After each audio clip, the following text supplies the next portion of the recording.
If you want to lock apps on Google Pixel 10 Pro, then in that case we can use private space. In order to set it up, we can open settings.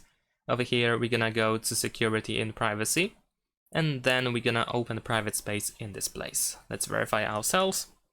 Now let's press setup in the bottom right corner, and now we need to wait for the private space to be set up. Now this is not just a way to lock apps. Private space is like a separate environment where you can store different data, different accounts, different apps, and so on and so forth. Now we can also use a Google account so that we can access the Play Store, because we have a Play Store in the private space that is used in order to install apps. So let me quickly sign in. Alright, after that we want to select that we will be using this device, and then we need to agree to Google Terms of Service. And afterwards we can either choose a new lock for private space, so you can have a separate password just for the locks for the private space, or you can use the screen lock password, the same one that you use for your phone. I'm gonna set up a new lock since we want to really set a password for our apps.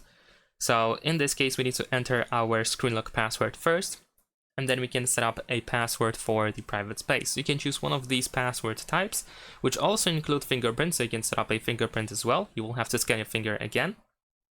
Or you can press continue without fingerprint unlock, and you can just set up a password. And this is what I'm gonna do. I'm gonna actually choose a pattern. I'm gonna set up an easy pattern over here. Enter your password twice in order to confirm. And there we go. Now after a short while we should see that we are all set, and you should be able to find the private space in the app drawer. So once you go to the app drawer, we need to scroll down, and over here we have our private space. We can tap on this lock in order to unlock it. There we go. And here we have every app that is now locked.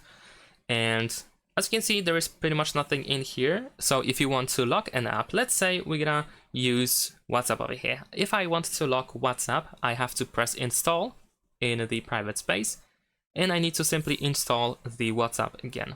So this means that I will have to set it up again, because this is like a fresh app without any data whatsoever.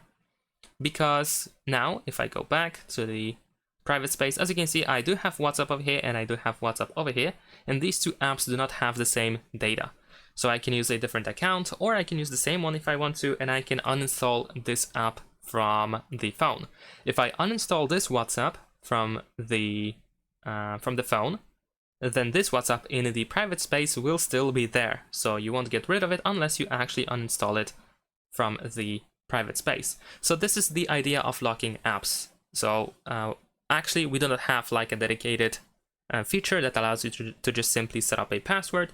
Instead we can use the private space for that. So I think that's pretty much it. And so if you want to just hide the app as well, if you want to just lock it, then you can just keep it. If you want to also hide it so that you don't have two versions or something, and then you can uninstall this one over here to get rid of it. Let's actually do so. And now as you can see, we just have WhatsApp over here. However, keep in mind that once again, this app, if you just installed it, it doesn't have any data, so you will have to set it up essentially. But now it is locked. We can tap on this lock in order to close the private space, of course, and now if you want to access it, you once again have to enter the password. You can also tap on the setting icon on the left side in order to find some additional options, like for example, we can hide the private space over here. And that is pretty much it. Thanks for watching, leave a like and subscribe.